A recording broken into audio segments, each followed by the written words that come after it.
Welcome back to my channel Zoologist AK, and I am Aarti Kaushik again here with another video. And in this video I am going to discuss about enzyme kinetics. तो जब मैं enzyme की बात कर रही हूँ तो enzyme हमारे बायो कैटालिस्ट होते हैं। बायोकेमिकल कैटालिस्ट भी बोल देते हैं और बायो कैटालिस्ट भी बोल देते हैं। बायो मतलब लिविंग है और केमिकल मतलब केमिकल रिएक्शन परफॉर्म कर रहे हैं। कैटलिस्ट वही जो रिएक्शन को परफॉर्म करवा रहा है, मतलब कि यहाँ पे एंजाइम एक सबस्ट्रेट से बाइंड होगा, फिर एंजाइम सबस्ट्रेट कॉम्प्लेक्स बनेगा, फिर वहाँ पे प्रोडक्ट बनेगा। अब यहाँ पे जो सबस्ट्रेट है वो तो प्रोडक्ट में कन्वर्ट होता है, पर एंजाइम यहाँ पे एज इट इज़ रहता है, मतलब वो कंज्यूम नहीं होता। एंजाइम कभी भी रिएक्शन में कंज्यूम नहीं होता। सेकंड, एंजाइम जो होता है वो हाईली स्पेसिफिक होता है। जैसे अगर मैं बात करूँ अमाइलेज की तो वो स्टार्च का ही ब्रेक डाउन करेगा, ठीक है। ऐसे ही प्रोटीज की बात करूँ तो वो प्रोटीन का ही ब्रेक डाउन करेगा। अगर मैं लाइकेज की बात करूँ तो वो डीएनए को बाइंड ही करेगा। न्यूक्लियस की बात करूँ तो न्यूक्लिक एसिड को ब्रेक डाउन ही करेगा, आइदर आरएनए को या फिर डीएनए को, ठीक है। ऐसे ही हेलिकेज एंजाइम है हमारा, पॉलीमरेज एंजाइम है। तो ये क्या है, इनकी स्पेसिफिक रिएक्शन होती है, स्पेसिफिक हमारे सबस्ट्रेट पे एक्ट करते हैं। तो enzyme are highly specific, enzyme are biocatalyst and they didn't consume in the reaction. अब जो हमारे एंजाइम है, जब वो एक रिएक्शन को परफॉर्म करवाते हैं तो वो जो टाइम लगता है ना रिएक्शन को परफॉर्म होने में, जो टाइम लगता है वो लोअर हो जाता है। मतलब कि ये हमारी एक्टिवेशन एनर्जी को कम करते हैं। एक्टिवेशन एनर्जी क्या होती है, मैं बात कर रही हूँ यहाँ पे एक्टिवेशन एनर्जी की, ठीक है। एक्टिवेशन एनर्जी को हम ई ए से भी डिनोट कर सकते हैं। तो जो एक्टिवेशन एनर्जी होती है वो क्या होती है, activation energy is the difference in free energy. जो सबस्ट्रेट होता है हमारा substrate molecule and transition state, ये हमारी ट्रांजिशन स्टेट है और ये हमारा सबस्ट्रेट मोलिक्यूल है।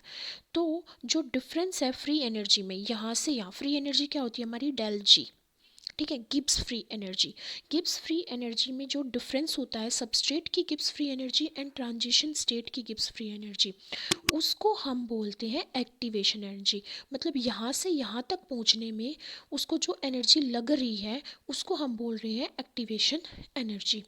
तो ये जो मैं बात कर रही हूँ ट्रांजिशन स्टेट की, ट्रांजिशन स्टेट क्या है, ट्रांजिशन स्टेट होती है हमारी इंटरमीडिएट स्टेट। क्या होती है, इंटरमीडिएट स्टेट।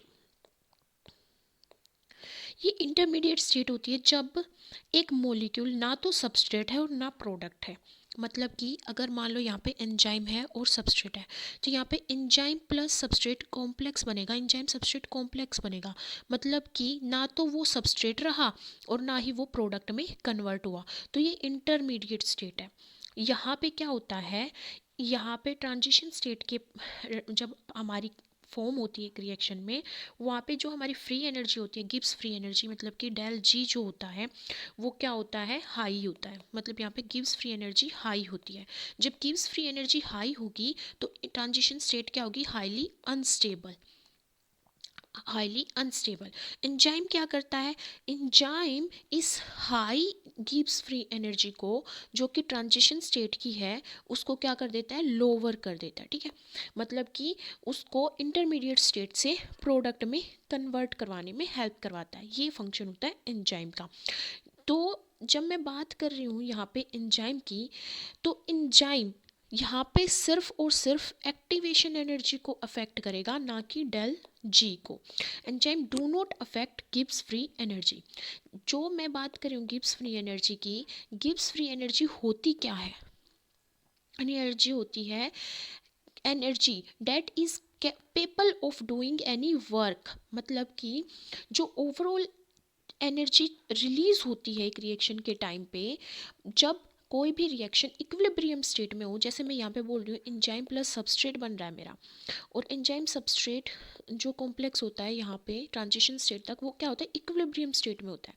तो जो इक्विलिब्रियम स्टेट क्या होती है, इक्विलिब्रियम स्टेट वो होती है जब हमारा सबस्ट्रेट उतना ही कन्वर्ट होगा प्रोडक्ट में जितना हमारा प्रोडक्ट सबस्ट्रेट में कन्वर्ट होगा। मतलब कि सबस्ट्रेट उतना ही मतलब एंजाइम सबस्ट्रेट कॉम्प्लेक्स है तो वो प्रोडक्ट में कन्वर्ट हो रहा है। बट ये इतना ही हमारा एंजाइम सबस्ट्रेट में, मतलब कि ये बात बोल रही हूँ मैं कि सबस्ट्रेट यहाँ पे जितना प्रोडक्ट में कन्वर्ट होगा उतना ही प्रोडक्ट हमारा सबस्ट्रेट में कन्वर्ट हो, जब हमारी इक्विलिब्रियम में कहलाएगी ये रिएक्शन। तो जब इक्विलिब्रियम होता है किसी भी रिएक्शन में, उस टाइम पे जितनी ओवरऑल एनर्जी रिलीज होती है उसको वो बोलते हैं del G, that is Gibbs free energy. तो जो एंजाइम होता है वो गिब्स फ्री एनर्जी पे कोई इफेक्ट नहीं डालता। इसका मतलब क्या है, जब मैं ये बात बोल रही हूँ कि गिब्स फ्री एनर्जी पे कोई इफेक्ट नहीं पड़ रहा है हमारा किसका, एंजाइम का, तो इसका मतलब है कि दे डू नॉट इंक्रीज, कौन, enzyme, they do not increase और decrease how much product are formed, कितना प्रोडक्ट फॉर्म होगा ये डिक्रीज नहीं करते ना इंक्रीज करते, ना ही ये इंक्रीज करते कि कितना, ना ही ये वो डिफाइन करता है एंजाइम कि कितना रिएक्टेंट हमारा यूज होगा। इसलिए वो हमारी डेल जी पे कोई भी अफेक्ट नहीं डालता है। जैसे कि हम यहाँ पे देख रहे हैं कि जब हमारी ट्रांजिशन स्टेट थी तो गिब्स फ्री एनर्जी क्या थी, हाई थी। तो मतलब हमारी जो ट्रांजिशन स्टेट थी, इंटरमीडिएट स्टेट थी, वो क्या थी, अनस्टेबल थी। फिर विद हेल्प ऑफ एंजाइम ये जो गिब्स फ्री एनर्जी वो लोअर होगी, जिसकी वजह से सबस्ट्रेट से एंजाइम सबस्ट्रेट कॉम्प्लेक्स फॉर्म हुआ और फिर प्रोडक्ट फॉर्म हो गया। ऐसे ही जब हमारा एंजाइम नहीं था तो हमारी एक्टिवेशन एनर्जी क्या थी, हाई थी, ठीक है। पर जैसे ही हमारा एंजाइम एक्ट करता है तो एक्टिवेशन एनर्जी क्या हो जाती है, लोअर हो जाती है और प्रोडक्ट की फॉर्मेशन हो जाती है। तो जो एंजाइम है वो क्या करता है, वो हमारी काइनेटिक्स को अफेक्ट करता है। काइनेटिक्स का मतलब ये होता है कि कितने सबस्ट्रेट मॉलिक्यूल्स यहाँ पे एंजाइम सबस्ट्रेट कॉम्प्लेक्स से प्रोडक्ट की फॉर्मेशन करेंगे। बट ये थर्मोडायनेमिक्स को अफेक्ट नहीं करता। थर्मोडायनेमिक्स का मतलब है कि ये गिब्स फ्री एनर्जी को अफेक्ट नहीं करता, ठीक है। It increase the rate of a chemical reaction, but ये इक्विलिब्रियम को अफेक्ट नहीं करेगा, कौन, एंजाइम, ठीक है। दे कैसे करते हैं वो इंक्रीज, मतलब प्रोडक्ट की फॉर्मेशन को कैसे वो इनिशिएट करते हैं और कैसे वो कंडक्ट करवाते हैं, वो ट्रांजिशन स्टेट को स्टेबलाइज कर रहे हैं bye lowering it's Gibbs free energy, ठीक है, और एक्टिवेशन एनर्जी को लोअर करके, और ना ही वो रिएक्टेंट पे अफेक्ट डाल रहे हैं ना ही प्रोडक्ट पे अफेक्ट डाल रहे हैं।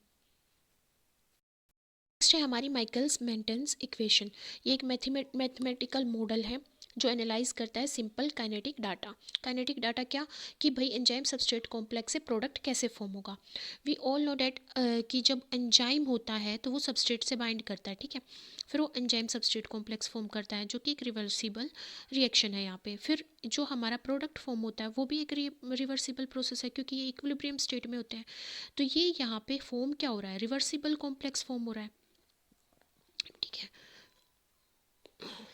तो यहाँ पे जो मैं ये आपको शो हो रहा है ये है डेरिवेशन, कि हम कैसे हम डिराइव करते हैं माइकलस मेंटेन इक्वेशन को। तो सबसे पहले अगर मैं देखूँ तो मेरा क्या है यहाँ पे,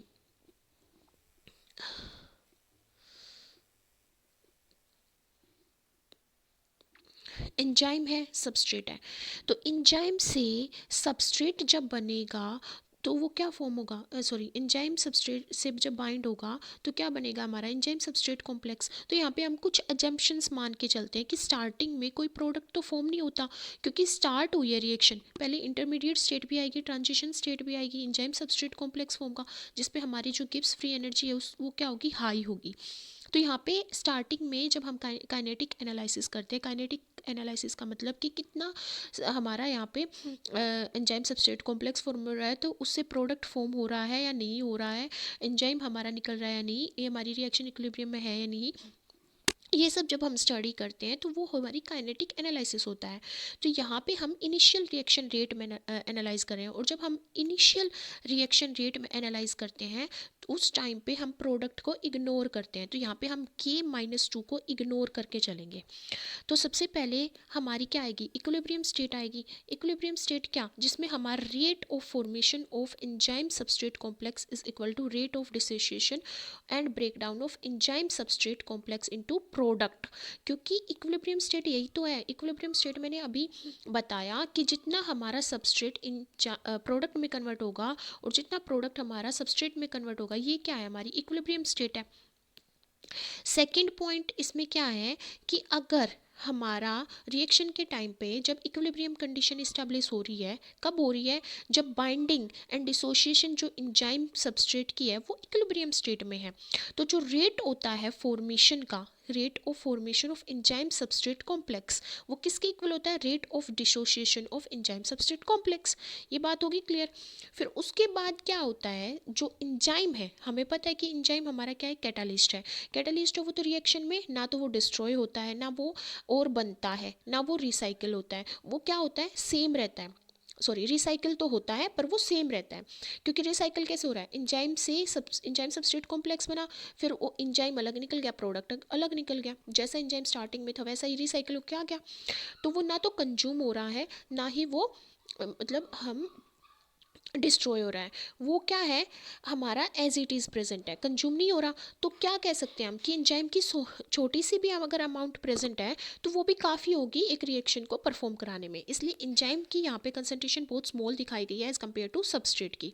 तो एंजाइम सबस्ट्रेट कॉम्प्लेक्स स्मॉल होगा एज़ कम्पेयर टू सबस्ट्रेट, क्योंकि अगर एंजाइम की कंसंट्रेशन कम है तो वो उतने, एंजाइम में क्या होती है, specific binding site, active site होती है ना, एक्टिव साइट होती है। तो यहाँ पे क्या होगा, वो उतने ही, जितने एंजाइम होंगे उतने ही सबस्ट्रेट से बाइंड हो पाएंगे। तो यहाँ पे जो एंजाइम सबस्ट्रेट कॉम्प्लेक्स फॉर्म होगा वो स्मॉल होगा as compare to free substrate के, ठीक है। और हमारा सबस्ट्रेट क्या, वो कांस्टेंट है, स्टार्टिंग में जब हम रिएक्शन परफॉर्म करते हैं जितना शुगर प्रेजेंट है वो कांस्टेंट ही तो रहेगा शॉर्ट पीरियड ऑफ टाइम के लिए, क्योंकि बाद में तो वो सबस्ट्रेट किस में कन्वर्ट हो जाएगा, प्रोडक्ट में कन्वर्ट हो जाएगा। पर जब इनिशियल रिएक्शन की बात कर रहे हैं हम, उस टाइम पे हमारा सबस्ट्रेट क्या होगा, कॉन्स्टेंट होगा। फिर इनिशियल वेलोसिटी, फिर बात आती है हमारी इनिशियल वेलोसिटी की। इनिशियल वेलोसिटी ऑफ रिएक्शन कैसे मेजर की जाएगी, अब देखो स्टार्टिंग में जब हम इनिशियल वेलोसिटी की बात करें, वी नोड की बात करें, तो उस टाइम पे हमारा प्रोडक्ट फॉर्म नहीं होता, प्रोडक्ट हमारा क्या हो गया, जीरो हो गया। तो हमारे यहाँ पे सबस्ट्रेट क्या है, ज़्यादा है। इनिशियल जो सबस्ट्रेट था उससे जो हमारा एंजाइम सबस्ट्रेट कॉम्प्लेक्स यहाँ पे फॉर्म हो रहा है वो ज़्यादा फॉर्म होगा, एंजाइम सबस्ट्रेट कॉम्प्लेक्स ऑब्वियसली ज़्यादा है इनिशियल सबस्ट्रेट से, क्योंकि स्टार्टिंग में जो हमने सबस्ट्रेट डाला था अब वो जाके एंजाइम की एक्टिव साइट से जाके बाइंड हो गया, लो एंड की हाइपोथेसिस के थ्रू वो उससे बाइंड हो गया है, इसलिए यहाँ पे इनिशियल की जो कंसंट्रेशन है वो कम है। एंजाइम या तो प्रेजेंट होगा फ्री स्टेट में, जब हमारी इंटरमीडिएट स्टेट आती है, ट्रांजिशन स्टेट आती है, उस टाइम पे क्या होता है, या तो एंजाइम फ्री स्टेट में प्रेजेंट है या फिर एंजाइम सबस्ट्रेट कॉम्प्लेक्स की फॉर्म में प्रेजेंट है। तो ई टोटल क्या होगा हमारा, फ्री जो हमारा एंजाइम है या और प्लस हमारा क्या, एंजाइम सबस्ट्रेट कॉम्प्लेक्स जो प्रेजेंट है।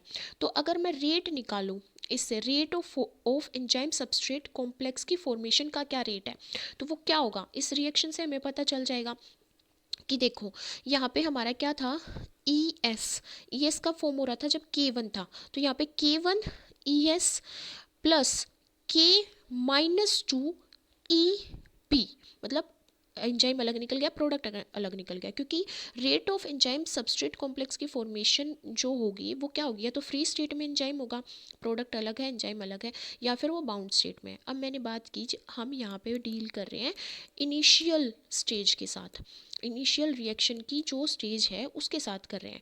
तो यहाँ पे हम प्रोडक्ट को क्या करेंगे, इग्नोर करेंगे। तो प्रोडक्ट को इग्नोर करेंगे तो K-2 को भी हम यहाँ पे इग्नोर करेंगे, ठीक है।